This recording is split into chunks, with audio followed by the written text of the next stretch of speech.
Hi hello my dear friends, வணக்கம் and welcome back to Deepa's wow kitchen. இது ஒரு complete vlog.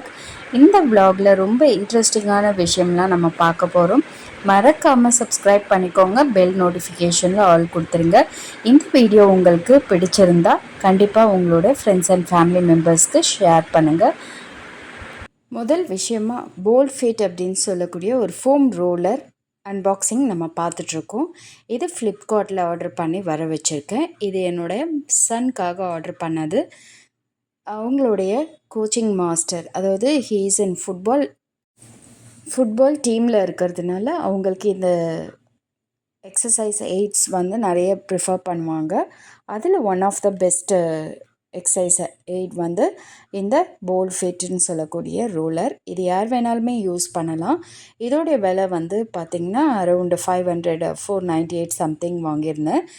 இந்த ப்ராடக்டோடைய link வேணும்னா நான் டிஸ்கிரிப்ஷன் பாக்ஸில் கொடுக்குறேன், நீங்களும் செக் பண்ணி பாருங்கள். இது வந்து மசாஜர் மாதிரி யூஸ் பண்ணிக்கலாம் கூட. நிறைய வந்து ஹெல்த் எக்ஸசைசஸ்லாம் வந்து இதை வச்சு நம்ம செய்யலாம். ஸோ நெக்ஸ்ட்டு வந்து இன்றைக்கி முக்கியமாக எனக்கு ஒரு சில வேலைகள் பார்க்க வேண்டியது இருக்குது. அதனால் காலையிலேயே வந்து லஞ்சும் நான் ப்ரிப்பேர் பண்ணிட்டேன். என்ன லஞ்ச் பண்ணிகிட்ருக்கேன் அப்படி என்ன கேட்டிங்கன்னா, பாகற்காய் துவட்டல், அதாவது கொஞ்சம் தொக்கு மாதிரி ரெடி பண்ணிவிட்டு ரைஸ் வச்சுட்டு பைனாப்பிள் நான் வாங்கியிருந்தேன். அதாவது வரலட்சுமி நோம்புக்கு வாங்கினது ஸ்டில் என்னோடய ரெஃப்ரிஜரேட்டரில் இருக்குது. 2 பீசஸ் இருக்குது. ஸோ அதில் ஒன்று கட் பண்ணி ஆஃப் பீஸ் வந்து இன்றைக்கி பைனாப்பிள் பச்சடி ரெடி பண்ணுறதுக்காக இன்க்ரீடியன்ட்ஸ்லாம் ரெடி பண்ணி வச்சுருக்கேன். இம்மீடியட்டாக குக் பண்ணி வச்சுட்டு எங்கே போகிறேன் அப்படின்னு கேட்டிங்கன்னா, என்னோடய சன்னுடைய ஸ்கூல் பிடிஎம்க்காக கிளம்பிகிட்ருக்கேன். ஸோ இந்த பிடிஎம் கிளம்பி போயிட்டு வந்து முக்கியமாக ஒரு வேலை கம்ப்ளீட் பண்ணோம் அப்படின்னு கேட்டிங்கன்னா, நெக்ஸ்ட்டு நமக்கு விநாயகர் சதுர்த்தி வருது. அந்த விநாயகர் சதுர்த்திக்கு பூஜை ரூமை கண்டிப்பாக க்ளீன் பண்ணி ஆகணும் அப்படின்றதுனால, ஸோ க்ளீன் பண்ணுறது மட்டும் இல்லாமல் என்னோடய பூஜை ரூமை எப்படி நானே வந்து பெயிண்ட் பண்ணுறேன் அப்படின்றத இந்த வீடியோலையும் நெக்ஸ்ட் வீடியோவில் நீங்கள் கண்டினியூஸாக பார்க்கலாம். ஏன்னா இந்த வீடியோ வந்து பெருசாகிடும் அப்படின்றதுனால உங்களுக்கு பார்ட் 1 அண்ட் பார்ட் 2வாக நான் போடுறேன், செக் பண்ணி பாருங்கள். எப்படி வந்து நம்ம பூஜை அறையை க்ளீனாக வச்சுக்கலாம், எந்தெந்த திங்ஸ் வச்சுக்கணும், எதெல்லாம் டிஸ்போஸ் பண்ணணும் அப்படின்றத சில டிப்ஸோடு உங்களை இந்த வீடியோவில் நான் எக்ஸ்ப்ளனேஷன் கொடுத்துருக்கேன். ஸோ பாகற்காய் தொக்கு பண்ணுறதுக்கு ஒரு அரை வெங்காயம் இருந்தால் போதும். ஒரு 2 பல்லு பூண்டு எடுத்துக்கோங்க.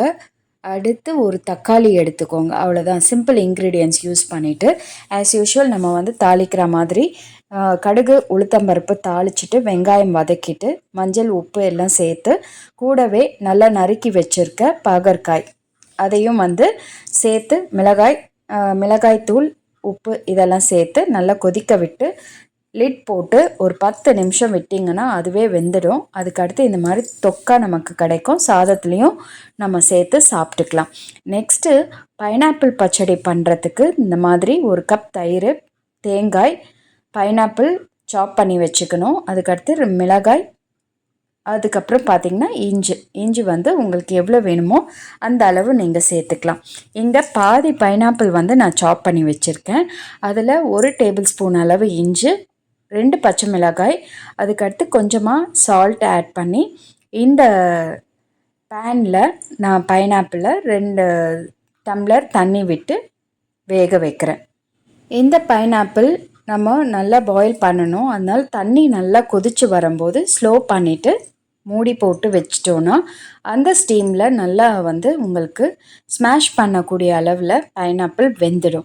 அதுக்கு அடுத்து வந்து நம்ம தேங்காய் எடுத்து வச்சுருக்கோம். அந்த தேங்காயை நல்லா அரைச்சிட்டு வேணும்னா நீங்கள் பிழிஞ்சிட்டு ஆட் பண்ணிக்கலாம், இல்லை அப்படின்னா நீங்கள் அப்படியே கூட சேர்த்துக்கலாம். ஸோ நான் இந்த மாதிரி மிக்சரில் கிரைண்ட் பண்ணி வச்சுருக்கேன். அந்த தேங்காயும் இதில் சேர்த்துட்டு கொஞ்சம் நேரம் மறுபடியும் லிட் போட்டு வச்சு அதை வேக விடுறேன். ஆஃப் பண்ணிவிட்டு தான் நம்ம வந்து ஃபைனலாக தயிர் ஆட் பண்ணணும். அப்படியே ஆட் சூடோடு ஆட் பண்ணோன்னா திரிஞ்சிடும். ஸோ அந்த பதம் வந்து நம்ம பார்த்து அதில் ஆட் பண்ணிக்கணும். இப்போ நம்ம எடுத்து வச்சுருக்க தயிரை இதில் சேர்த்துட்டு அதுக்கப்புறம் மிக்ஸ் பண்ணி அப்படியே மூடி போட்டு வச்சிடுறேன்.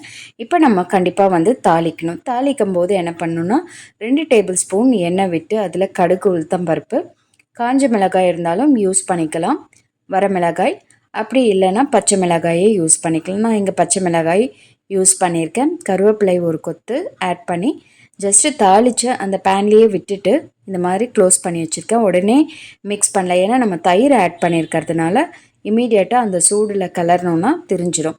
அதனால் ஆற விட்டுட்டு இந்த மாதிரி நம்ம சர்வ் பண்ணும்போது கலரை எடுத்துக்கிட்டோன்னா ரொம்ப நல்லாயிருக்கும். டேஸ்ட்டும் வந்து உங்களுடைய விருப்பத்துக்கு ஏற்ற மாதிரி சால்ட் ஆட் பண்ணிங்கன்னா ரொம்ப டேஸ்டியாக ரொம்ப நல்லாயிருக்கும்.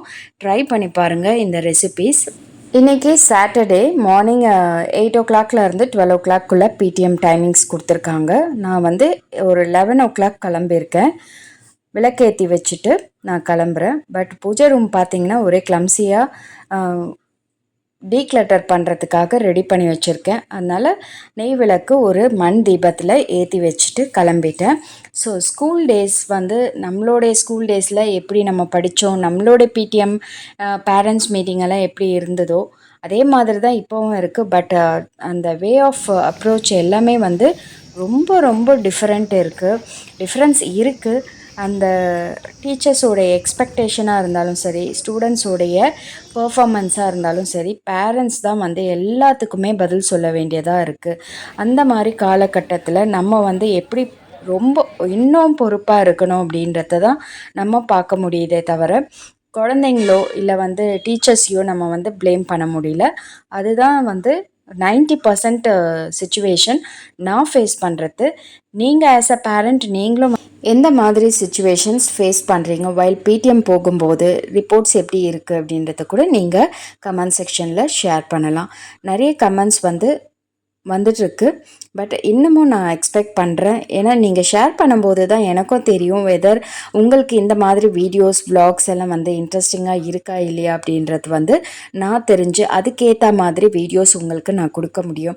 முடிஞ்ச வரைக்கும் வந்து நான் என்னெல்லாம் வந்து என்னுடைய லைஃப் ஸ்டைலில் நான் பார்க்குறேன், அதில் மெரிட்ஸ் என்ன இருக்கும் அப்படின்றத உங்களோட நான் ஷேர் பண்ணிகிட்ருக்கேன். ஸோ நீங்கள் இன்ட்ராக்ட் பண்ணிங்கன்னா அது எனக்கு இன்னும் யூஸ்ஃபுல்லாக இருக்கும். வெதர் உங்களுக்கு இந்த மாதிரி வீடியோஸ் பிடிச்சிருக்கு, இல்லை உங்களுக்கு இதிலேருந்து ஏதாவது யூஸ்ஃபுல்லான இன்ஃபர்மேஷன் உங்களுக்கு ரீச் ஆகிருக்கு அப்படின்றத நான் தெரிஞ்சுப்பேன்.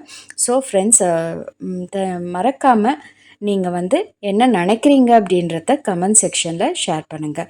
ஸோ நான் வந்து பிடிஎம் முடிச்சுட்டு வந்துட்டு அதுக்கடுத்து லஞ்சும் வந்து சாப்பிட்டு முடிச்சிட்டேன்.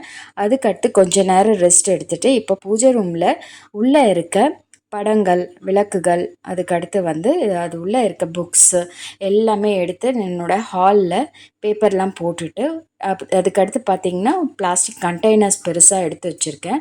அதில் அந்த ஐடல்ஸ் எல்லாமே வந்து தனித்தனியாக எடுத்து வச்சுக்கிறேன். ஏன்னா இந்த 1 வீக் தான் நமக்கு வந்து டைம் இருக்குது.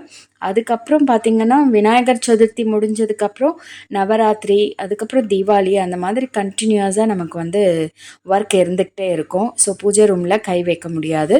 எவ்ரி வீக் வந்து யூஷுவல் ரொட்டீன் வந்து ஃபாலோ பண்ணிக்கலாமே தவிர ஃபுல் பூஜை ரூம் வந்து எவ்ரி வீக் என்னால் க்ளீன் பண்ண முடியாது. ஸோ எப்போயுமே பார்த்திங்கன்னா சின்ன ஸ்பேஸாக இருந்துச்சுன்னா நம்ம உடனே இமீடியட்டாக க்ளீன் பண்ணிக்கலாம். பட் இந்த மாதிரி கொஞ்சம் பெரிய ஸ்பேஸு, நிறைய படங்கள், நிறைய விளக்குகள்லாம் இருக்கும்போது நம்மளால் எவ்ரி வீக்கோ இல்லை வந்து ஈச் டியூஸ்டே ஃப்ரைடே அந்த மாதிரி வந்து 2 நாளெல்லாம் க்ளீன் பண்ண முடியாது. அதுவும் இப்போ இருக்கிற வேலை சிச்சுவேஷனுக்கு ஏற்ற மாதிரி. So once in a year R 6 months once வந்து இந்த மாதிரி டீப் க்ளீனிங் நான் செஞ்சு வச்சுடுவேன். வீடியோவோட தம்ப்நெயிலில் பார்த்துருப்பீங்க, பெயிண்ட் பண்ணுற மாதிரி பெயிண்ட் பாக்ஸ் நான் காமிச்சிருப்பேன். ஆமாங்க, இப்போது ஃபுல்லாக க்ளீன் பண்ணி முடித்ததுக்கப்புறம் பூஜை ரூமை நானே தான் பெயிண்ட் பண்ண போகிறேன். இப்போது இந்த ஷார்ட் டைமில் வந்து பெயிண்டர்ஸ் யாருமே கிடைக்கல. அது இல்லாமல் நான் வந்து பெயிண்ட் பண்ணிக்கிறேன் அப்படின்னு சொல்லி என் ஹஸ்பண்ட்கிட்டையும் பெர்மிஷன் வாங்கியிருக்கேன். ஸோ எப்படி வந்து இந்த பூஜை ரூம் நானே பெயிண்ட் பண்ணுறேன் அப்படின்றத நெக்ஸ்ட் வீடியோவில் நான் கண்டினியூ பண்ணுறேன். பிகாஸ் இந்த வீடியோ கொஞ்சம் லாங்காக ஆயிடுச்சு. சுவாமி படங்கள், ஐடல்ஸ் இதெல்லாம் க்ளீன் பண்ணிவிட்டு கம்ப்ளீட்டாக வீடியோவில் உங்களுக்கு பெயிண்ட் பண்ணிவிட்டு பூஜை ரூம் எப்படி இருக்குது அப்படின்றத நெக்ஸ்ட் வீடியோவில் காமிக்கிறேன். இந்த vlog உங்களுக்கு பிடிச்சிருந்தா கண்டிப்பாக ஒரு லைக் கொடுங்க. உங்கள் ஃப்ரெண்ட்ஸ் அண்ட் ஃபேமிலி மெம்பர்ஸ்க்கு ஷேர் பண்ணுங்கள். சப்ஸ்கிரைப் பண்ணிக்கோங்க. பெல் நோட்டிஃபிகேஷனில் ஆல் கொடுத்து வச்சுக்கோங்க. அண்ட் நெக்ஸ்ட் வீடியோவில் இந்த பார்ட்டோடைய கண்டினியூட்டி வரும். ஸோ செக் பண்ணி பாருங்கள். மற்ற வீடியோஸ்லாம் செக் பண்ணி பாருங்கள். Thank you very much friends. இன்னொரு வீடியோவில் நாம் சந்திக்கலாம்.